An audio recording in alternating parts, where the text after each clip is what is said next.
آج جو ہے مسلمانوں کے اوپر یہ دباؤ ہے کہ تم اسلامی قانون کا نفاذ اپنے ملکوں میں نہیں کر سکتے، اسلامی معاشرت اور ثقافت کا احیاء اپنے معاشرے میں نہیں کر سکتے۔ ہم کہتے ہیں کہ ہماری عورتیں پردہ کرنا چاہتی ہیں، کہتے ہیں نہیں کر سکتی عورتیں پردہ، ان کے لیے ضروری ہے کہ یہ ویسا ہی لباس پہنے جیسا وہ پہنتے ہیں۔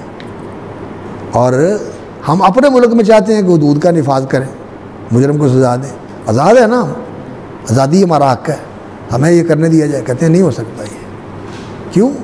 یہ اس چارٹر کے خلاف ہے جو UN کا ہے، اس کے خلاف ہے، یہ اس کے یہ خلاف ہے۔ تو یہ ہمیں اپنے اسلام کے اوپر عمل کرنے کی آزادی نہیں دیتے۔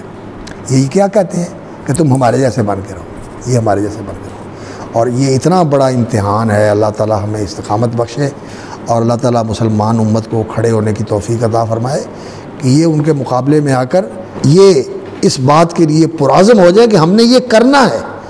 تو ایک دن میں ہی سچی بات یہ ہے کہ پوری دنیا کی جو ہے نا کیفیت ہی بدل سکتی ہے۔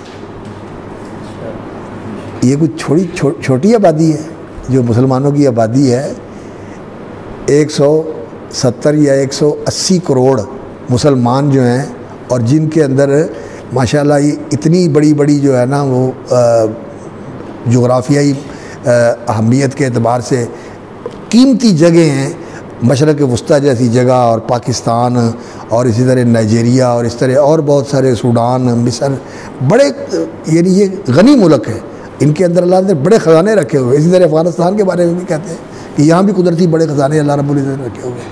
اور اسی طرح یہ جو ریاستیں ہیں روس سے آزاد ہوئی ہیں، تاجکستان، قازقستان وغیرہ، یہ ریاستیں خزانے رکھے ہوئے ہیں اللہ رب العزت، اتنے خزانے ہیں کہ پوری دنیا کو ان سے مالا مال کیا جا سکتا ہے۔ اگر یہ سارے مل کر اگر اس بات کے لیے اکٹھے ہو جائیں کہ ہم نے مسلمان بن کے جینا ہے تو یہ ساری دنیا ان کے سامنے ڈھیر ہو جائے گی۔ لیکن عزم کی ضرورت ہے، قوت کی ضرورت ہے، ایمانی قوت کی ضرورت ہے، ایمانی قوت کی، اور قوت اصل ایمانی قوت ہے، اصل قوت ایمانی قوت ہے۔ تو اللہ رب العزت مسلمانوں کو اسلام کی طرف پلٹنا اور ایمان کے اوپر کھڑا ہونا نصیب فرما دے، یہ بڑی قوت ہے۔ بل اللہ مولاکم وہو خیر الناصرین۔ ہم چاہتے ہیں کہ ان کے ساتھ دوستی کر کے ہم ان کی مدد لے لیں، یہ ہمارے مددگار بن جائیں، یہ ہمارے محافظ بن جائیں، یہ ہمارا سہارا بن جائیں۔ اللہ رب العزت فرماتے ہیں یہ تمہارا سہارا نہیں ہے، بلکہ لا یعلونکم الا خبالہ، یہ تو تمہارا نقصان کرنے والے ہیں، یہ تمہیں کھوکھلا کرنے والے ہیں، تمہارے اقتصاد کو کمزور کر کے تمہیں ہمیشہ محتاج رکھنے والے ہیں اور تمہاری قوت کو ختم کرنے والے ہیں۔ چاہتے ہیں کہ ان کا کانٹا نکال دو، جو بننا چاہتا ہے اسے بننے نہ دو، جو بنا ہوا ہے اس کو ختم کر دو، اس کو ختم کر دو، یا اس کو اقتصادی طور پر ایسی الجھاؤ کے اندر ڈال دو کہ یہ سوچ ہی نہ سکے۔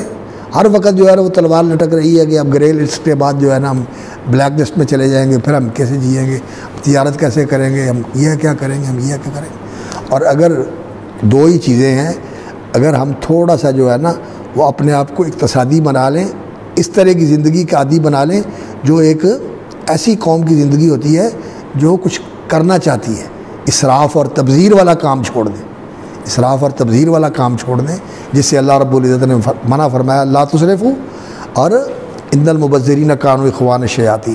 یہ اوپر سے لے کے نیچے تک اسراف اور تبذیر ہماری زندگی کے اندر شامل ہے۔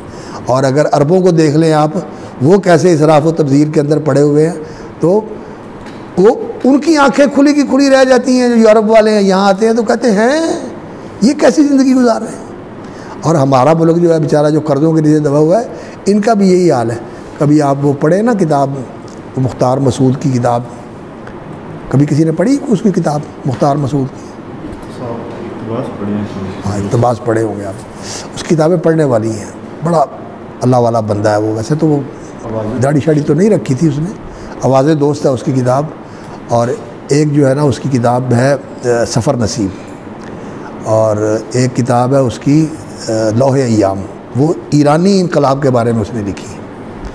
وہ ان دنوں میں وہاں تھا، ایران میں تھا، اور اس نے وہ سارا جو ہے نا اندر رہ کر اس کا مشاہدہ کیا ہے۔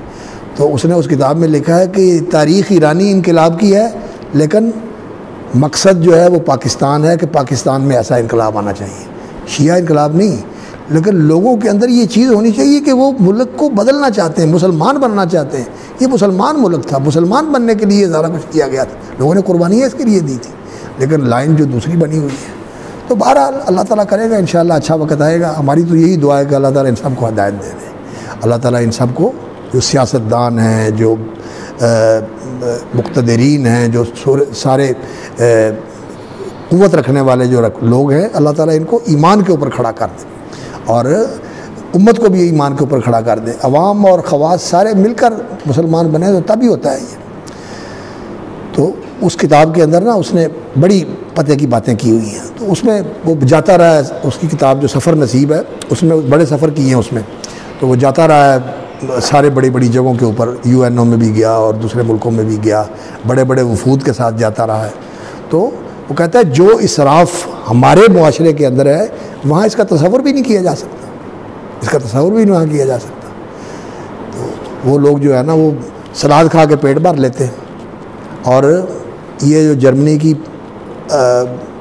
کیا نام ہے اس کا، مارکل، کیا انجیلا مارکل، یہ اپنے گھر میں اپنے ہاتھ سے کھانا پکاتی ہے.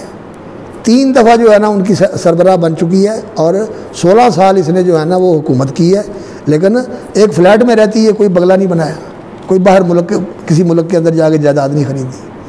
تو یہ لوگ جو ہے نا اس دور کے اندر اس طرح کی زندگی گزارتے ہیں.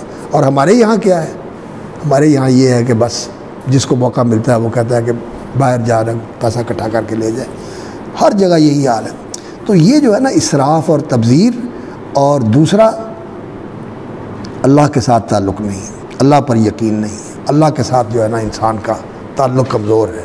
اللہ سے ملنے کا، اللہ سے لینے کا اور اللہ سے ہونے کا یقین ہو انسان کو، اور باقی سب سے متعلق انسان کا یہ ہو کہ یہ کچھ نہیں. اصل ایمان تو اس چیز کا نام ہے، اصل ایمان تو اس چیز کا نام ہے. ہم تبلیغی جماعت والوں کی یہ بات جو ہے نا کہہ دیتے ہیں کہ یہ توحید الوہیت کو نہیں مانتے، یہ توحید ربوبیت کی بات کرتے ہیں، آگے نہیں بڑھتے.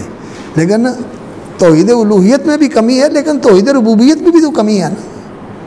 یعنی یہ چیز بھی تو بڑی کمزور ہے نا کہ اللہ رب العزت ہی سب کچھ کرتا ہے، سب کچھ اسی سے ملتا ہے. ان اللہ هو الرزاق ذو القوۃ المتین. اور ہر چیز کی باغ ڈور اللہ کے ہاتھ میں ہے، اللہ کی طرف سے ہی ہوتا ہے.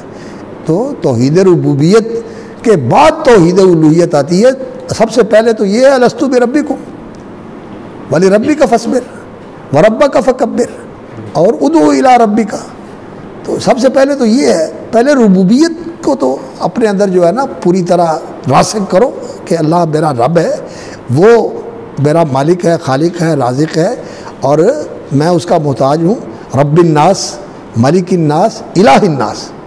رب الناس سے شروع ہوتا ہے، رب، ملک، الہ.